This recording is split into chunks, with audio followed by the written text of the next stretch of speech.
और अब अंतिम खबर।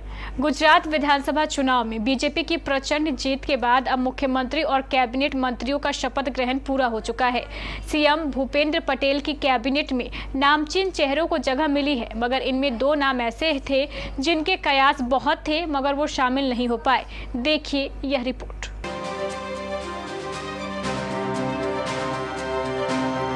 गुजरात में बीजेपी अपनी प्रचंड जीत से अभिभूत है।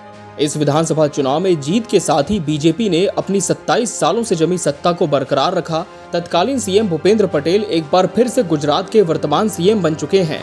बतौर सीएम ये उनका लगातार दूसरा कार्यकाल है। प्रधानमंत्री नरेंद्र मोदी सहित बीजेपी के तमाम प्रथम पंक्तियों के नेताओं की अगुवाई में गुजरात के सीएम और कैबिनेट मंत्रियों का शपथ ग्रहण भी संपन्न हो चुका है और इसी के साथ मंत्रिमंडल के नाम भी सामने आ चुके हैं।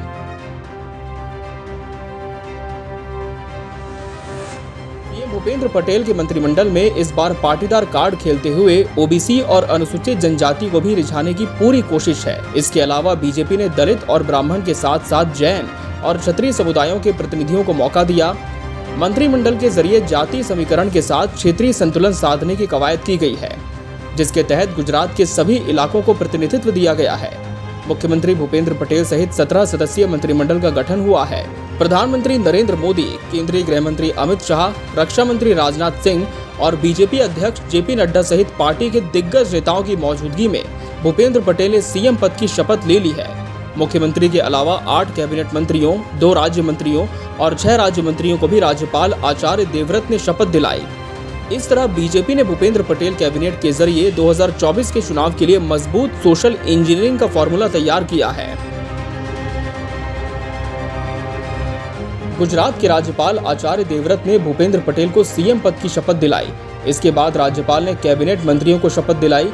कैबिनेट मंत्री के रूप में कनुभाई देसाई, ऋषिकेश पटेल, राघवजी पटेल, बलवंत सिंह राजपूत को शपथ दिलाई गई।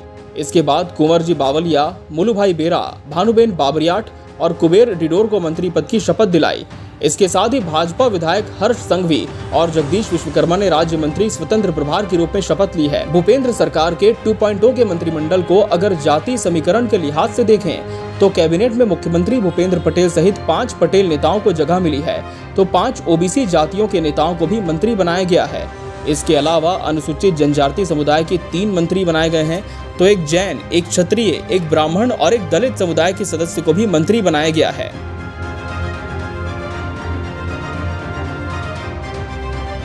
बीजेपी ने अपने कोर वोट बैंक पाटीदार समुदाय का पूरा ख्याल रखा है, जिसके चलते मुख्यमंत्री सहित 5 पाटीदार नेताओं को मंत्री बनाया गया है। मुख्यमंत्री भूपेंद्र पटेल पाटीदार समुदाय से आते हैं। इसके अलावा ऋषिकेश पटेल और राघवजी भाई हंसराज पटेल को कैबिनेट मंत्री का दर्जा मिला है, तो मुकेश पटेल और प्रफुल्ल पानसेरिया को राज्य मंत्री बनाया गया है। गुजरात में ओबीसी समुदाय कांग्रेस का परंपरागत वोटर रहा है, लेकिन इस बार बीजेपी को खास सफलता मिली है। बीजेपी ने ओबीसी की अलग अलग जातियों से 5 मंत्री बनाए हैं। कोली समाज से आने वाले कुंवरजी बावलिया को कैबिनेट, पुरुषोत्तम सोलंकी को राज्य मंत्री बनाया गया है। ठाकुर समुदाय से आने वाले भीखू सिंह परमार को राज्य मंत्री बनाया गया है, तो अहिर समाज से आने वाले मुलुभाई बेरा को कैबिनेट मंत्री बनाया गया है। इसके अलावा जगदीश विश्वकर्मा को स्वतंत्र प्रभार राज्य मंत्री बनाया गया है। मगर सबसे ज्यादा आश्चर्य गुजरात में भूपेंद्र पटेल की सरकार में पाटीदार आंदोलन का चेहरा रहे हार्दिक पटेल और ओबीसी समुदाय के युवा नेता अल्पेश ठाकुर को लेकर हुआ। दोनों के ही मंत्रिमंडल में शामिल होने की प्रबल संभावना थी। शपथ ग्रहण से पहले कयासों का दौर भी रहा, मगर इन दोनों को ही भूपेंद्र पटेल कैबिनेट में जगह नहीं मिल सकी। हार्दिक पटेल वीरगाम सीट से बीजेपी के टिकट पर चुनाव जीतकर विधायक बने हैं। ऐसे में कयास लगाए जा रहे थे कि उन्हें मंत्रिमंडल में शामिल किया जाएगा, लेकिन उन्हें मंत्रिमंडल में जगह नहीं मिली। ऐसे ही ओबीसी समुदाय के युवा नेता अल्पेश ठाकुर को भी कैबिनेट में शामिल नहीं किया गया।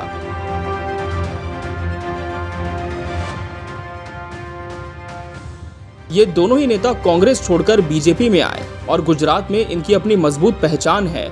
इसी तरह से भारतीय क्रिकेट टीम के खिलाड़ी रविंद्र जडेजा की पत्नी रिवाबा जडेजा भी बीजेपी के टिकट पर जीतकर विधायक बनी, लेकिन उन्हें भी कैबिनेट में जगह नहीं मिल पाई। बहरहाल देखना होगा कि मंत्रिमंडल में शामिल नाम पार्टी और जनता की कसौटी पर कितने खरे उतर पाते हैं। वहीं जिन नामों को इसमें शामिल नहीं किया गया, उन्हें कहां एडजस्ट किया जाता है।